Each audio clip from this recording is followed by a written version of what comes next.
Bismillahirrahmanirrahim. Assalamualaikum warahmatullahi wabarakatuh. Honorable Judge, respect lecturer, beloved friend, and everyone joining this competition. First of all, let us praise and thanks Allah Subhanahu wa Ta'ala for giving us health and the chance together here in this blessed moment. Let me start with a hard truth. According to the World Health Organization, over half of the world population still lack access to essential health services. Each year, 100 million people are pushed into poverty because they must pay for healthcare out of pocket. And in our own country, Indonesia, the Ministry of Health report that many rural and remote areas still suffer from a severe shortage of healthcare personnel and facilities. But let's remember, these are not just numbers. Behind every statistic, there is a story. A mother giving birth without a skilled attendant, a young girl in a rural village missing her HPV vaccine, a poor family selling their only asset to buy insulin. Is this what we call justice? Islam is a religion that stands firmly for justice and mercy. In Surah An-Nahl verse 90, Allah said, A'udzu billahi minasyaitonir rajim. Bismillahirrahmanirrahim. Innallaha ya'muru bil 'adli wal ihsani wa ita'il qurba wa yanha 'anil fahsya'i wal munkari wal baghi ya'idukum la'allakum tashkurun. Indeed, Allah commands justice, good conduct, and giving to relative, and forbid immorality, and bad conduct and oppression.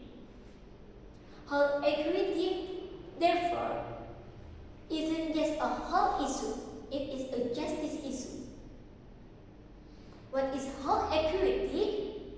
Health equity means everyone has a fair opportunity to attain their full health potential, and one is disadvantaged from achieving its potential because of social position, gender, location, or economic status.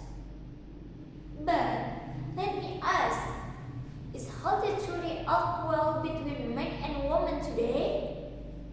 In many parts of the world, including our own, women still face multiple health challenges simply because of their gender. In some rural areas, women die during childbirth due to lack of access to skilled care. In some cultures, women and girls eat less and least, leading to malnutrition. Girls are more likely to drop out of school due to poverty and lack of sanitation, which directly affect their reproductive health knowledge. Menstruation, pregnancy, and maternal health are often stigmatized, leading to the lack of open conversation and proper care. Now, ask yourself, is this justice? Islam promotes equality and dignity of all human beings. In Surah Al-Hujurat, verse 19, Allah said, Bismillahirrahmanirrahim.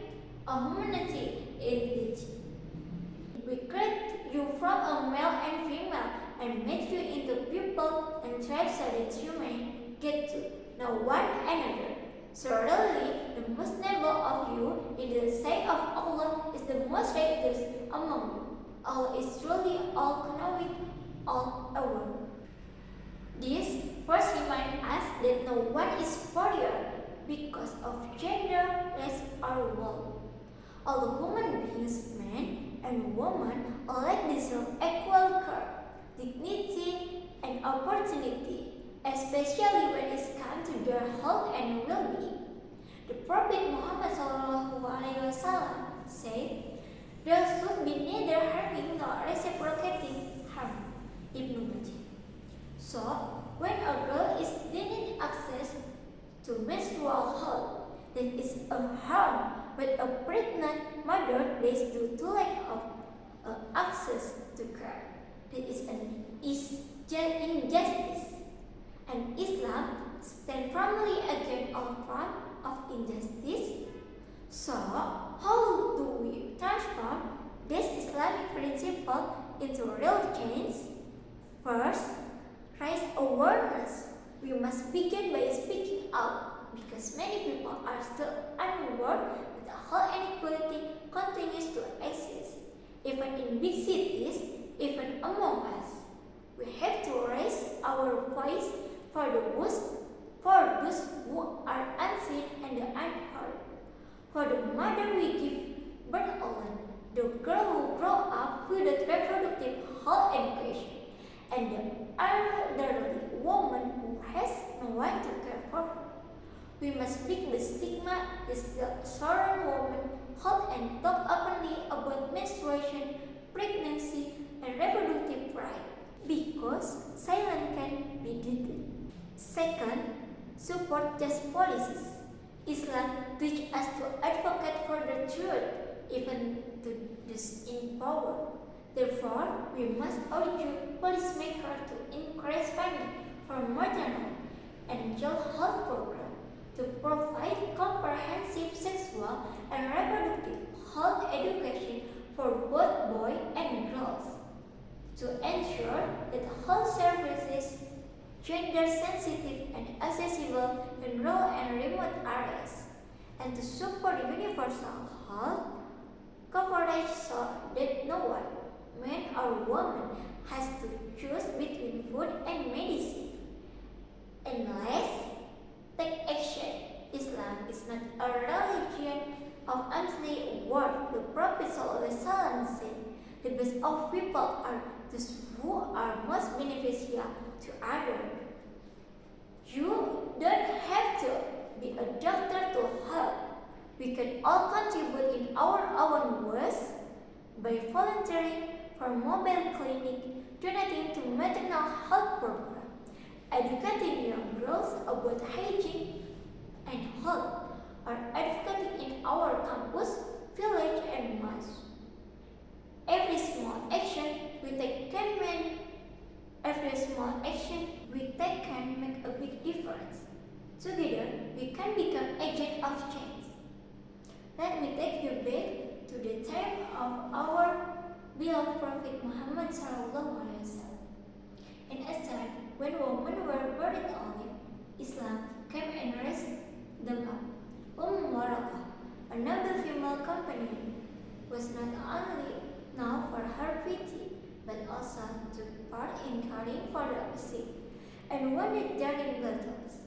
The Prophet Muhammad SAW even appointed her as the imam for her household, showing the deep respect Islam gives to educated, caring women. Another example is Rufaidah Islamiyah, a name we should all remember. She was a companion of the Prophet ﷺ and is considered the first Muslim nurse. She set up a medical tent, the Mosque of a Prophet, offering care especially to the wounded during battles. The Prophet approved her work and even incited her to care for the injured men and women alike. This was 400 years ago, long before modern feminism. Islam had already empowered women to heal and answer.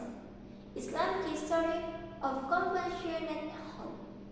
Let us remember the golden age of Islam, when remedies and Islamic hospitals were built to treat everyone equally, regardless of race, religion, gender, or role. This institution were free for them, welcoming to all, and gone in Rahmah mercy. This is the spirit we must revive. Imagine a future where no woman dies giving life. A society where girls are taught about their bodies with dignity. A world where health is not a privilege for the rich, but is a right for all. This is not just a dream, it is our Islamic obligation. Honorable Judge, respect audience. Today, I stand before you not just to speak, but to remind. We are the voice for justice. If we truly believe in the values of Islam, we must ensure that whole equity becomes reality, especially for the marginalized, especially for women. So, raise your voice, speak for those who are hungry, act for those who are unseen, save those who are underserved. May Allah accept our effort, strengthen our commitment, and bless us with the courage to fight for justice and whole equality for all. Wassalamualaikum